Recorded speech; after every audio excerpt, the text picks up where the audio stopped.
नमस्कार, मी Mangal. Welcome to my channel. आज मी बनवते आहे झटपट तयार होणारं चटपटीत असं झणझणीत मिरचीचं लोणचं आणि ते तुमच्यासोबत शेअर पण करते आहे.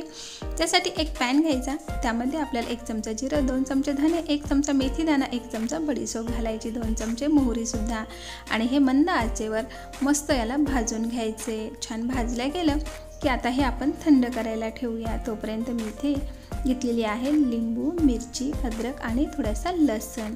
आता साधारण मी इथे 1 पाव मिरची घेतलेली आहे. त्यानंतर 1 मूठभर लसूण आणि अद्रक स्वच्छ निवडून घ्यायची. नंतर त्याला असं तुकड्यांमध्ये कापून घ्यायचं. आता इथे 3 लिंब घ्यायचे, त्याला मोठ्या मोठ्या तुकड्यांमध्ये कापायचं. त्याचा रस काढायचा, रस बाजूला ठेवायचा, सालं मात्र फेकायची नाही आहेत. त्यानंतर आपण जो मसाला थंड करून घेतलेला आहे तो मिक्सर जारमध्ये घालायचा आणि जाडसर असा मिक्सरला फिरवून घ्यायचा. अशा पद्धतीने प्लेटमध्ये काढून घेऊया.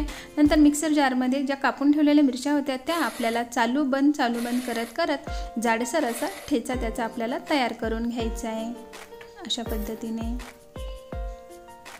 हा ठेचा आपण बाजूला काढून घेऊया. त्यामध्ये राहिलेली मिरची, लसूण आणि अद्रकसुद्धा अशाच पद्धतीने जाडसर वाटून घ्यायचं आहे. सोबतच लिंबू घालून ते सुद्धा असं क्रश करून घ्यायचं आहे. अशा पद्धतीने सर्व आपण एका ताटामध्ये काढून घेऊया. त्यानंतर 1 कप तेल कडकडीत गरम करून कोमट होईपर्यंत आपल्याला थंड करून घ्यायचं आहे.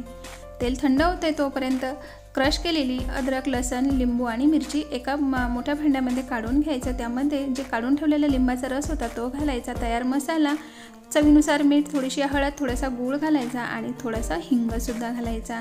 त्यानंतर कोमट झालेलं तेल घालून ह्याला व्यवस्थित असं मिक्स करून घ्यायचं. म्हणजे आपलं इथे मिरचीचं लोणचं तयार झालेलं आहे. याला आपण थोडंसं मुरू देऊया 2-3 तास. त्यानंतर 1 जार घ्यायचा आणि त्याला धूर द्यायचा. 1 लवंग गॅसवर जाळायची आणि जारमध्ये घालायची, झाकण लावायचं.